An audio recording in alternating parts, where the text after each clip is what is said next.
This is the Sixth Man Show, an Orlando Magic podcast, with your hosts, Luke Sylvia and Jonathan Osborne, covering all things Magic basketball. By fans, for fans. Go Magic!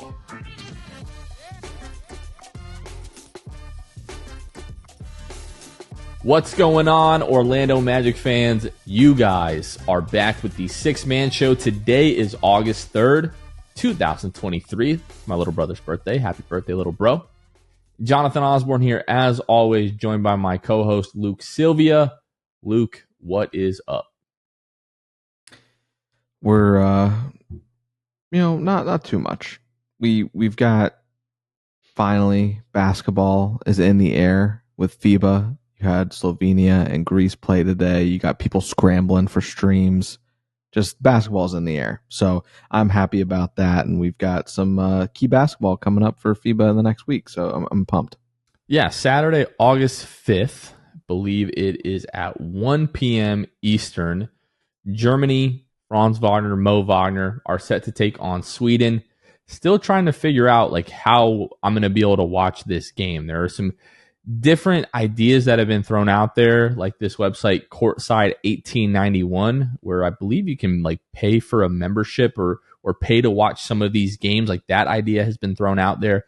But as I'm looking at their upcoming slate for their FIBA World Cup warm-up games, like the international friendlies, on Saturday, Georgia, who Goga Batadze plays for, Georgia versus Latvia is listed there for Saturday, but the Germany-Sweden game is not. So if you're someone out there listening or you're watching on YouTube and you do know how you're going to be watching this game, let us know. Even if you're in Germany, whatever channel or whatever company is going to be broadcasting that game, help us. Help us be able to watch this game. And I come to you begging, like an addict. I need to watch this game. I need you to help me watch this game. So if you know how I can watch this game, I need you to be a good person and tell me. And if not, you're dead to me, respectfully. So looking forward to that on Saturday, Luke. Coming up in the show, we had a great conversation with the new Orlando Sentinel, Orlando Magic beat reporter, Jason Beede.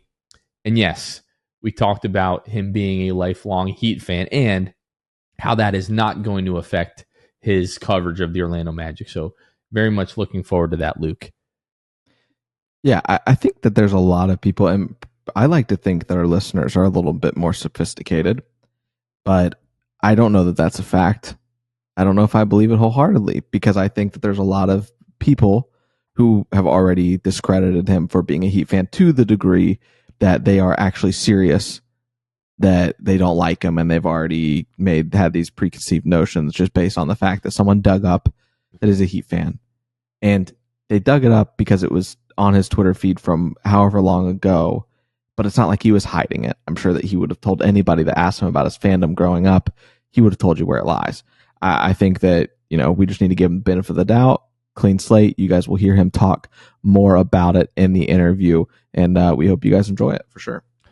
Just so that you guys are aware, Kobe Price was not a Magic fan. Josh Robbins was not a Magic fan. John Denton was not a Magic fan. All of these guys who have done great jobs of covering the Magic were not Magic fans. So whether or not they're a Magic fan or they're used to be a fan of another team, it's completely irrelevant. Give the dude a chance and let him prove his value through his work. So if you're one of these people out there I'm never going to give this guy a chance, you're silly. And please, I hate the Heat more than any other living person, right? And I am willing to give Jason a chance. I'm confident that he's going to do a good job. During our interview with Jason, I call myself a hate heater because I'm dumb and I don't know how to speak sometimes. So you guys will get a kick out of that. But do us a favor, give Jason the fair chance that he deserves.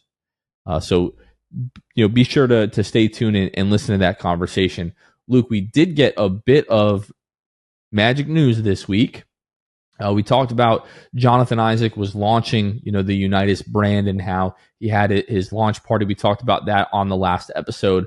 Well, Ryan Elijah of, I think it's Fox Sports, Fox 35 in Orlando, he tweeted out that he attended the watch event or the launch party or the launch event, said that Jonathan Isaac says he'll be ready for the upcoming NBA season and that he plans to wear the Judah basketball shoe created by his company Unitus. I think this is going to be called the Judas 1 or the Judah rather, holy, not Judas, the Judah 1 from Unitus, Luke. So one, I can't believe I just said Judas. Talking about Jonathan Isaac, just called him Judas. That shouldn't have happened, but that happened, and now here we are. But Luke, Jonathan Isaac going to be ready for the start of the season, which is great news.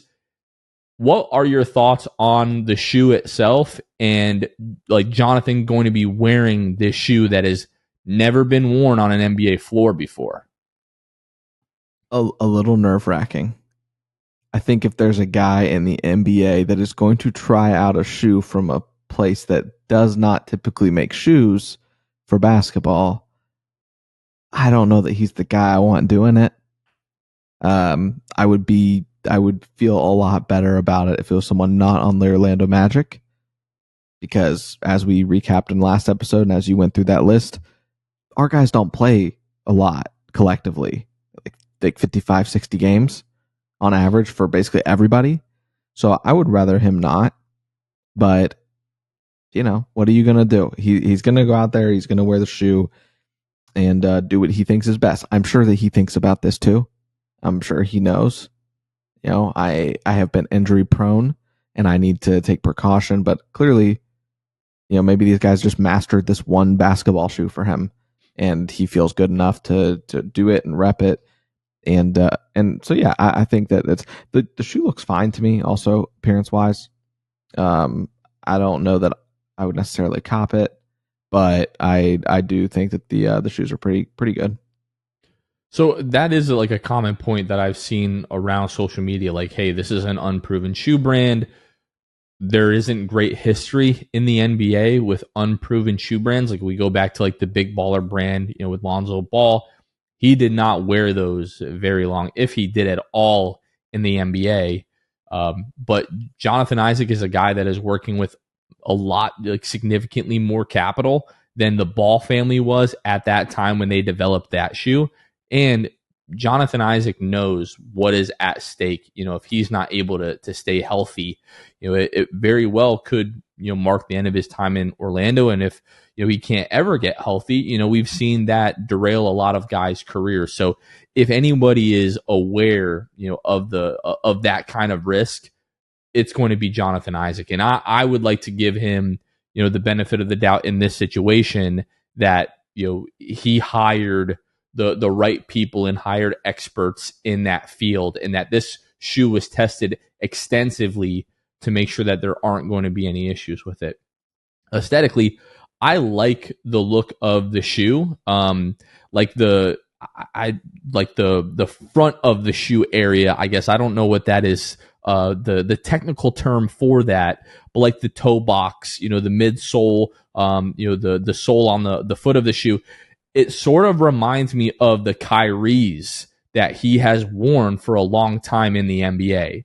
So the fact that he went with a similar model to what he's accustomed to playing in does make me feel a little bit better.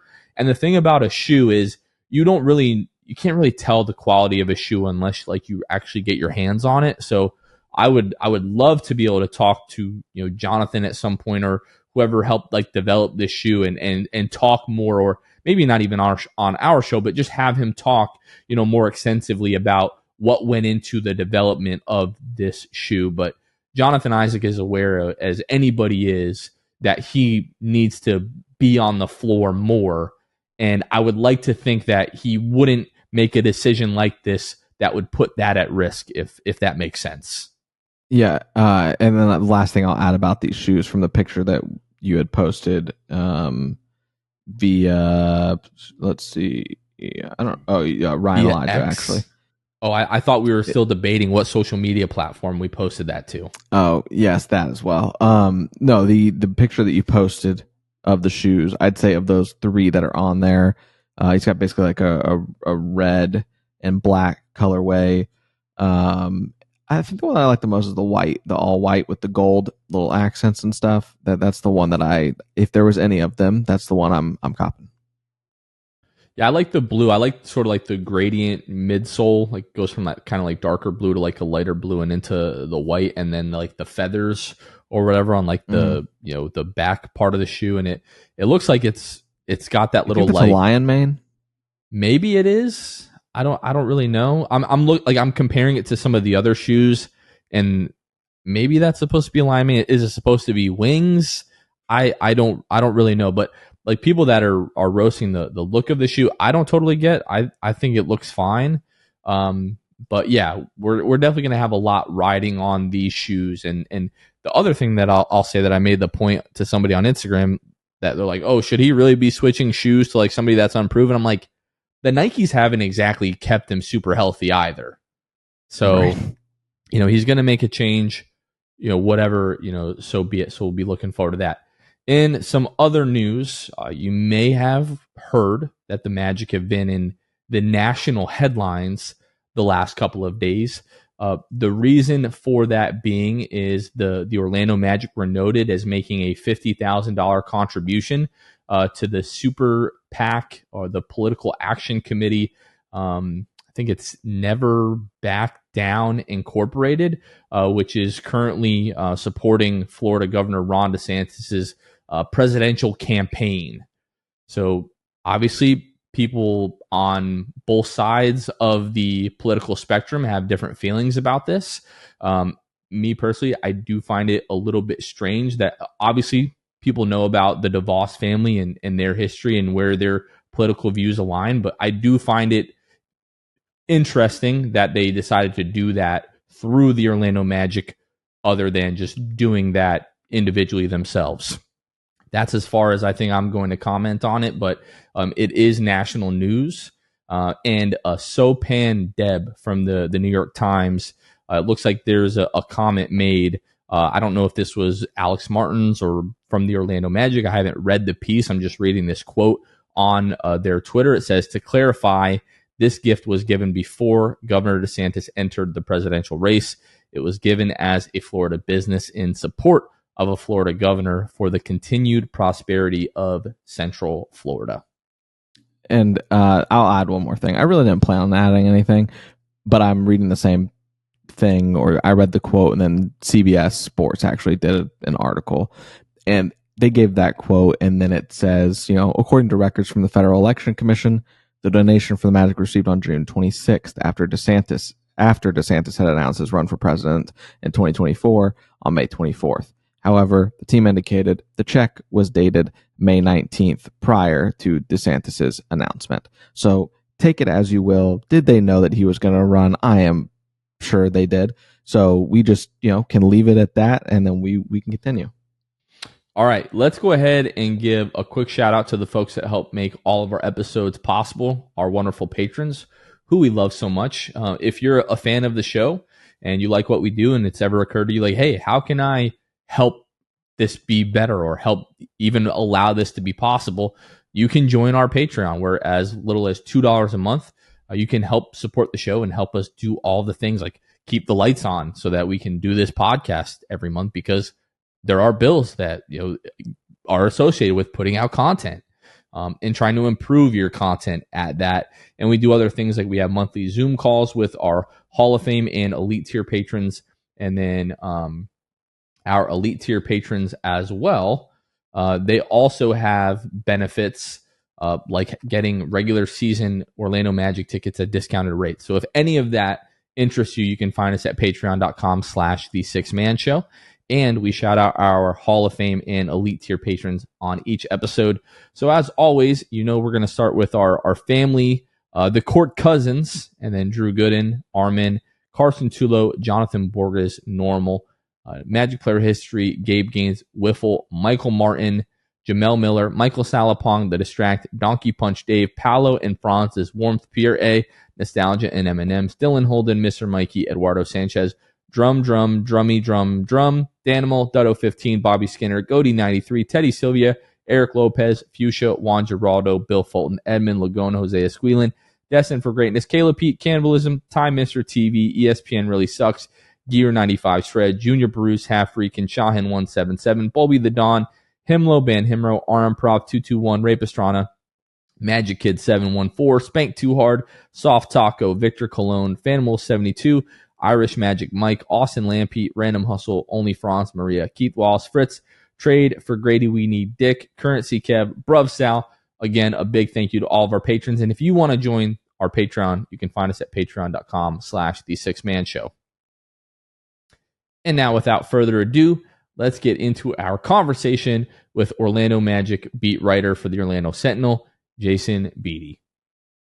All right, Orlando Magic fans, we now have a very special guest. Really excited about this conversation. We are now joined by the brand new Orlando Magic beat writer for the Orlando Sentinel, Jason Beede. Man, really nice to talk to you. Thanks for joining the show. How are you?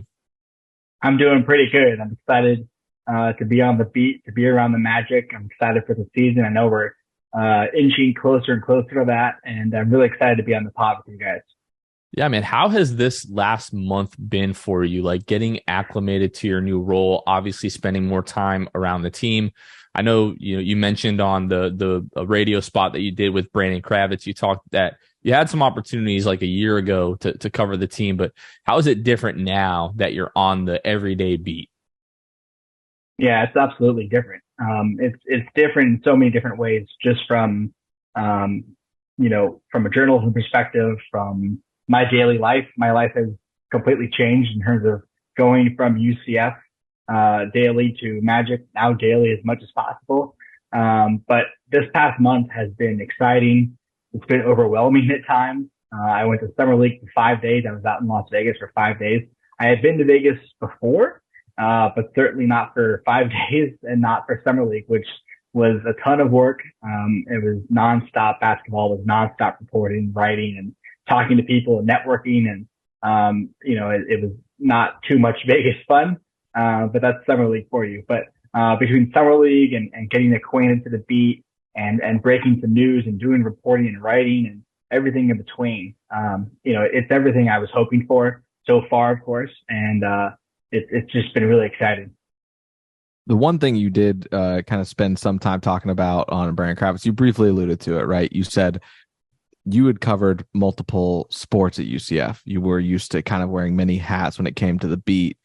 But now with the Magic, you're able to really hone in on one specific sport, the NBA, which is what you, I believe, said had grown to love most in terms of sports in general. What has that been like for you to just be able to hone in on deep diving on the Orlando Magic and basketball instead of having to have a lot of, maybe obviously you were in-depth knowledge, but more maybe spread across the board with those sports? No, yeah. I mean, it's obviously football is, the top sport at UCF, and that's really what I engulf myself into. But, there was basketball, men's and women's basketball. There was baseball and softball and everything in between, track and field, soccer. I didn't cover those other teams as closely as football, of course. Basketball was probably second. And I really enjoyed covering softball as well. I got to travel to Tallahassee earlier this year when UCF softball made it to Tallahassee Regional. And I traveled for other sports, but obviously football was the main one. But being able to really focus on one set of team, one set of players and one team and one organization, and one sport in particular. It's not like I had to learn softball or baseball or anything like that. But when you're 6 months into football and you're just getting out of basketball, to readjust and really go through baseball or softball or vice versa, it's not necessarily difficult, but being able to go from that to now it's one team, it's one sport. I don't think people really, it's not too complicated of a topic, but in terms of from a journalism beat reporter perspective, it allows me to do my job even better because I'm able to really hone in on one sport and obviously I know basketball, but get even more into it than ever before. Jason, if you wouldn't mind just, kind of take us through your journey as a journalist, like how did you end up at the Orlando Sentinel and, covering UCF and now the Magic? Yeah, it's really interesting. I like to say my career has snowballed. I think every step of the way I can pinpoint something from the past job or past team I was covering or past school to the next. A lot of people ask me, how did I get into journalism? How did I know I wanted to be a sports reporter? And I've done some sort of journalism since my freshman year of high school. My family thought I was a good writer. I was interested in sports. I wasn't clearly that athletic. I did some sports growing up like everyone. And then, I did some high school sports, but, I clearly wasn't going to, be college or go pro in anything. But, I just love watching, PTI or On the Horn, Sports Center, like any high school boy, right? And, my freshman year of high school, I joined I'm from Key West, by the way, down in South Florida. I joined the Key West High School newspaper, The Snapper.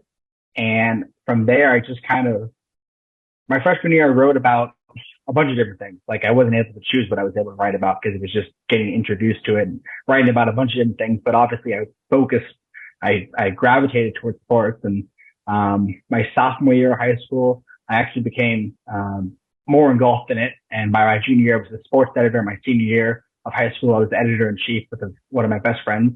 And we really grew the newspaper at Key West High School, and I got to cover the conks, baseball and football and basketball. And I started my own website, because we were a monthly paper. I just had so many stories that, I had to get to work somewhere else. And I was kind of creating a high school portfolio, hopefully to catch the eyes of colleges. So that's kind of where I started. And then once I got to UCF, right from the jump, I said I didn't want to wait around until my sophomore, junior, even senior year to get involved. I had at that point had enough of an introduction into sports journalism at the lower level. I was ready for college sports. And I had some photography experience, a good amount of writing experience. And I went to a website called Bites247.com. And I went to the publisher, who at the time was a student as well. And I said, hey, I'll take photos for free. I just want to get on the field. I just want to be in the action, and I'll help out where I can. And, of course they were like, free content sounds awesome. So I was brought on to the Night 24/7 website my freshman year, at UCF in 2016. And I got to cover and take photos in the field for football, and eventually got into basketball. Of course, my sophomore year of college was UCF 2017 undefeated season. That same year, I really got into writing about UCF sports more than my freshman year. I was really only taking photos my first year working the site. And I got into more writing about basketball and some of the other sports that the publisher of the main site couldn't write about. And then in 2018, after Scott Frost left and Josh Heupel arrived, my publisher, Juan Toribio, left to cover Major League Baseball. And I was given the opportunity to become publisher of the site, which I was welcome to, and I was really happy I did that. So I was the publisher of Nights 24/7 for about 5 years, really. And in that span, I had also done some administration education coverage for UCF Nicholson Student Media. And I actually covered the resignation and the scandal of Dale Whitaker, who's the past president at UCF. And intertwined with that, I did an internship at the Orlando Sentinel. So I got it. My first internship was actually with the Key West Citizen in 2018. The next summer in 19, I did an internship with the Sentinel and the sports team. And that was my first really involvement with the Magic. I got to cover the 2019 NBA draft, be around some of the workouts, leading up to the draft. And of course, draft night, I got to do some work and be around the team and whatnot and meet people that I hadn't met before. And then of course I graduated, right at the start of the, kind of not the start, but certainly in the worst parts of the 2020 pandemic, when no one was hiring sports and journalists and no sports were going on. So, that was really tough. I mean, graduating virtually and going through that whole process, it was challenging for sure.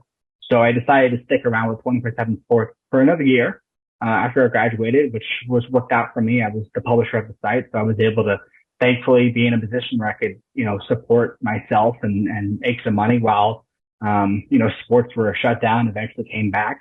And then about a few months later into 21, I was still at 24/7 Sports. And that summer, there was some movement at the Sentinel. I reached out because I had done a second internship my final semester of college with the photography team. So my first internship was with the sports team, just writing and whatnot. My second internship was with the video and photography team.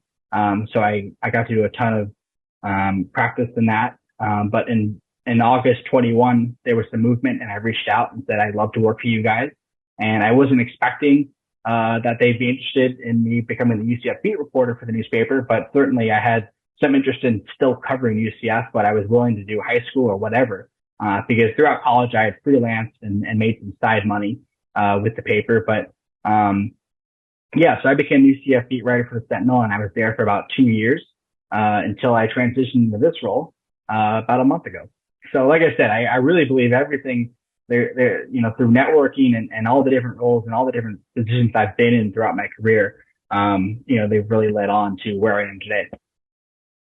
You mentioned the being around the Magic, briefly there for, I believe you said, the summer back in 2019, I think.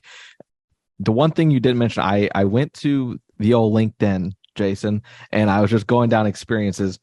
You were able to be a runner for ESPN during the playoffs for Toronto versus Orlando. What was that like? And being a runner, but also just being around the team. I'm assuming for one of the first times, maybe your first taste of being and working around and in Amway and around the team. Yeah, you're absolutely right. I don't even know exactly how my name came up, but I knew someone who knew someone, and a friend of mine had been asked if they wanted to run and they needed someone else. And I said, sure, what the heck? I mean, that sounds like an awesome opportunity. Runner, if those who don't know what that is, it's basically a handyman. It's running around doing everything. And for me that weekend, that included being the personal driver for the ESPN talent who were calling the game. So it was Adam Amin, George Sedano, and PJ Carlissimo.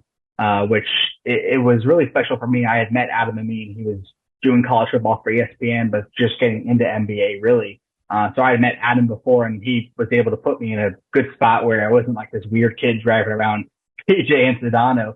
But that weekend I was just running around, making trips to Publix to get food for the whole crew, running wires, running equipment around. I really wasn't able to watch much of the game. I was in the TV truck, in the bowels of Amway and whatnot. But that relationship I actually created with George Sedano.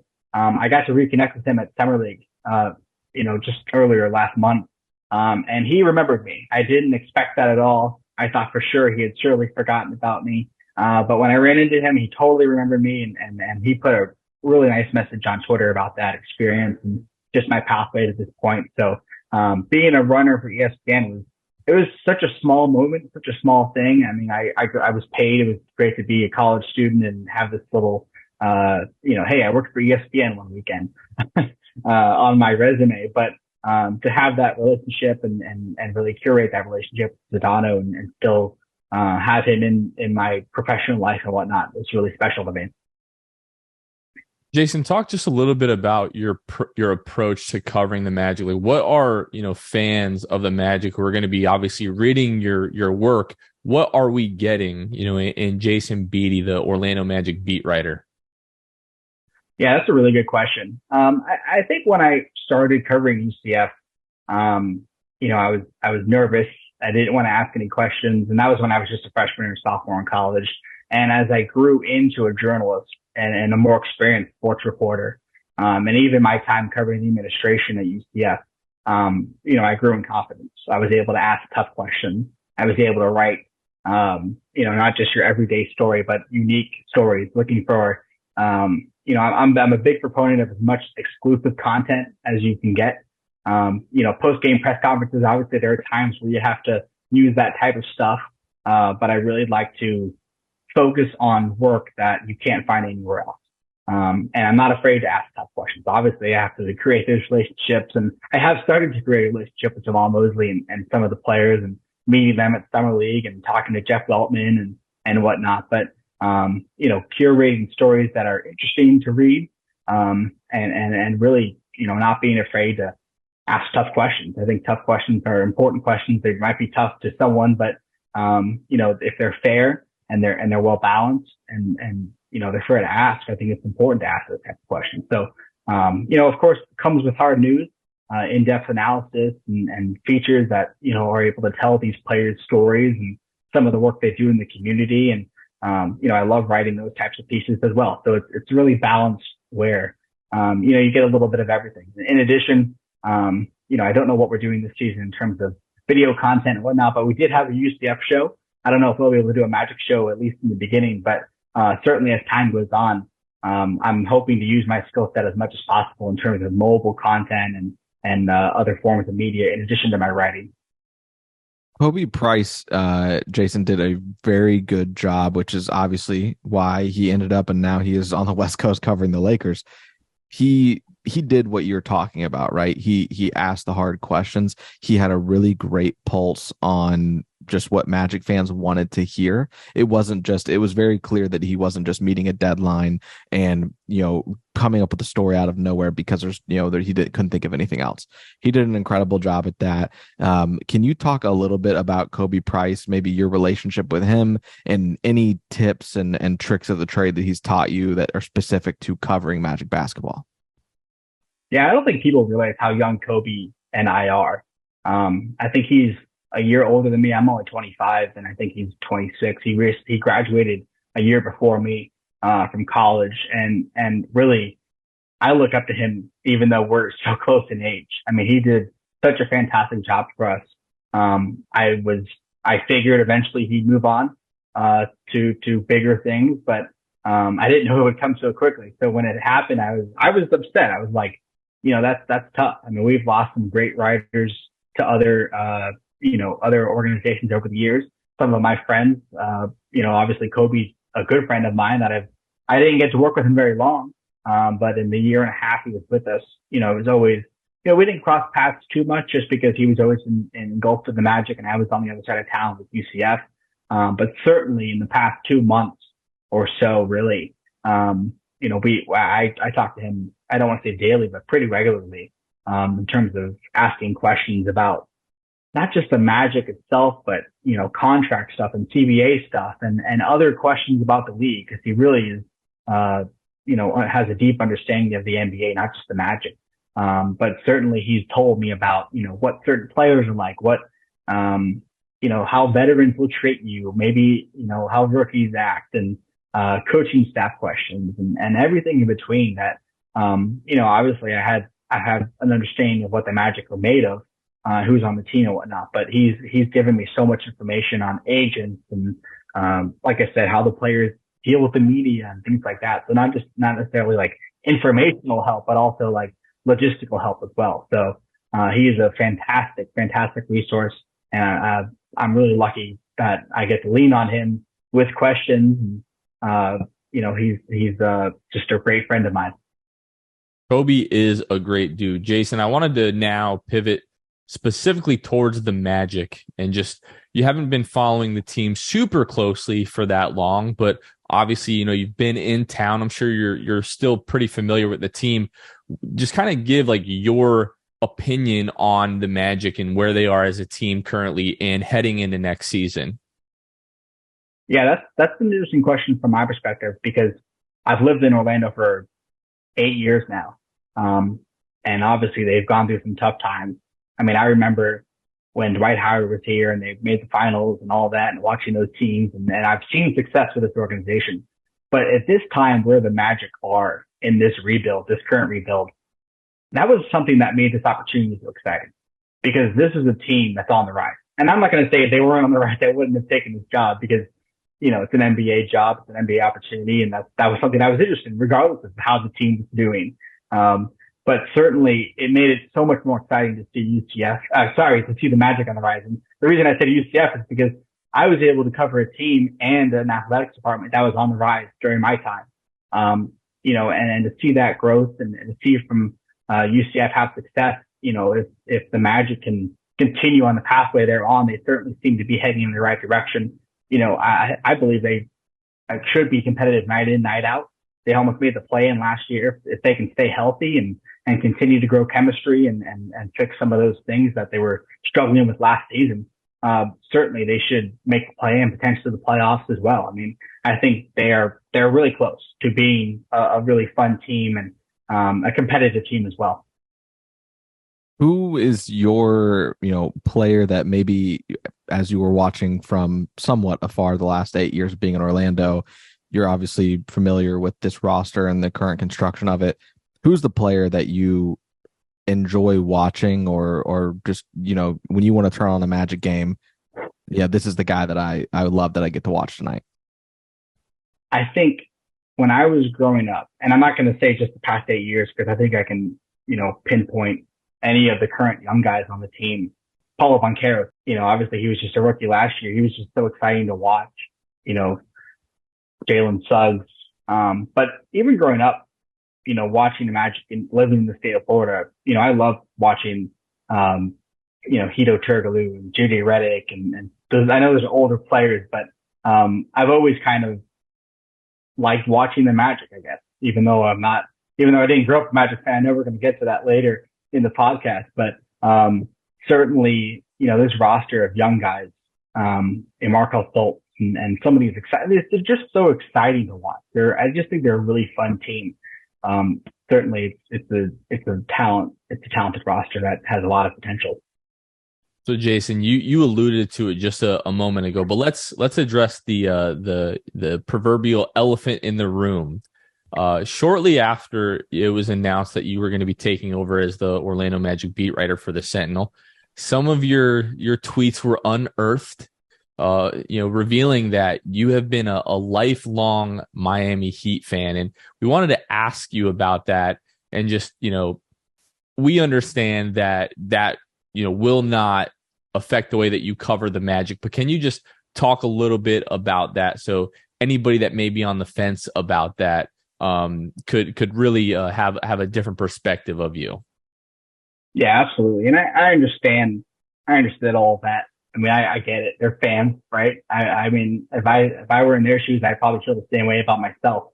But certainly, I think it was mentioned earlier, what Kobe did so well wasn't just acting like it was just a job. I mean, he was passionate about covering the Magic, and I hope to be that same way. I want to be that same way.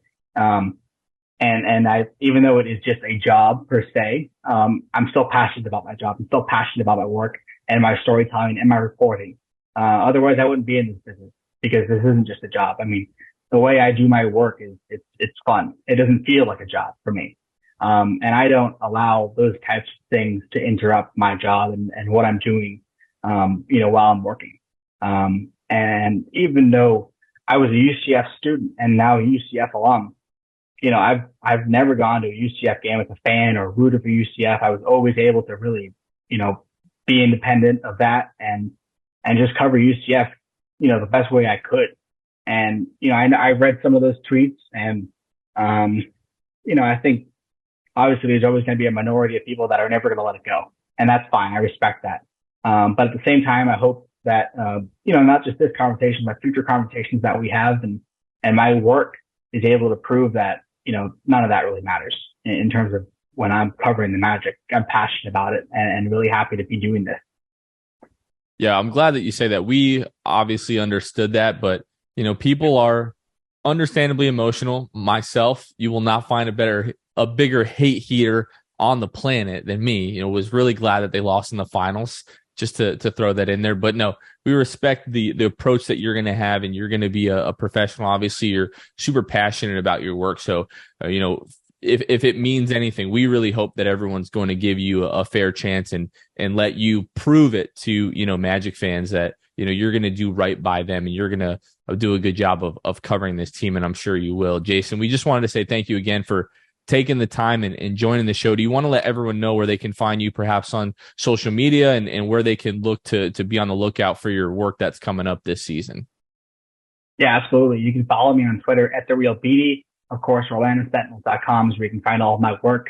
I do have a piece coming out later this week about Jalen Suggs. Actually, I spoke with him on the phone earlier this week while he was still in South Africa, which is a really cool conversation. He was in Johannesburg for a Basketball Without Borders camp. And I got to talk with him about that experience and what it means to him to, be able to do something like that and help kids and help campers and really help the next generation of basketball players. And so be on the lookout for that and the rest of my work this upcoming season. I'm just so happy to be here and have this opportunity and cover the Magic and be passionate about it. Awesome, Jason. Well, thanks again for taking the time, man. We look forward to meeting you later. I guess this summer. I guess that's kind of going to be fall at Media Day, and we look forward to all of your coverage this upcoming season, man. Thanks for taking the time. Thank you, guys. I really appreciate it. Thanks again to Jason Beede for joining the show. Great talking to you. Great getting to know you. Luke, I'm excited for the work that Jason is going to put out. If you take nothing else from that conversation, he takes this job very seriously and is very passionate about what he does. Yeah, he's a go-getter. I went to his LinkedIn, and his history of employment is lengthy because he was obviously in high school and college, and it wasn't that he was bouncing around jobs. It's that he was seeking every opportunity available to him. I really can appreciate that, and know to an extent the grinding that it can take to just advance in the sports world in general. And I know that he took everything available to him, and man, it's going to be awesome if he does adopt really what he was talking about, right? Where he's asking those hard-hitting questions. He's not scared to ask those. He keeps a pulse on the Magic, fan community, knows what questions that we want to be asked, and just really great things that he all touched on in that interview. And we hope that he does that, and we're sure that he will. Yeah. Awesome, Luke. Well, again, coming up this Saturday, Sweden versus Germany. Very much looking forward to that. And then Monday, the U.S. is going to take on Puerto Rico at 10 o'clock Eastern as part of the Team USA Showcase. And then next Wednesday, Germany versus China. That's going to be part of the Super Cup, I think is what they're calling that. And then that same day, August 9th, Germany versus Canada, part of that Super Cup. Then 8-12, the 12th is going to be Germany versus China. 8-12 also USA versus Slovenia. So taking on Luka Doncic. So a lot of Magic relevant international basketball to pay attention to coming up in the next couple of weeks here as we get closer to the FIBA World Cup. So very much looking forward to that. But before we sign off, Luke, anything else? I think that is going to do it for us. Nope, that's it. Let's go Magic. Let's go USA. Let's go Germany. Let's go Georgia. Let's go all of you guys, that are going to be representing and giving me basketball to watch in the next month or so. How long does it last? Do we know when's the last week of FIBA? Is it last for a month? No, I think the group stage is a week. I think the entirety of the tournament should be about 3 weeks long. Potentially. Cool. I could have that wrong, but at the bare least, we're going to have a couple weeks of good basketball. Really, really looking forward to that. All right, well, that's going to do it for us. From the number one hate heater right here, and Luke Sylvia, this has been Jonathan Osborne. You all have been listening to The Sixth Man Show. We will catch you guys next time. See ya. Thanks for listening to The Sixth Man Show. Be sure to subscribe on iTunes and Spotify to get new episodes downloaded directly to your phone. If you enjoyed the show, please take a minute to give us a 5-star rating and a review. It helps out the show a lot. Follow us on Twitter, Instagram, and Facebook at Sixth Man Show. We'll catch you guys next time. Go Magic!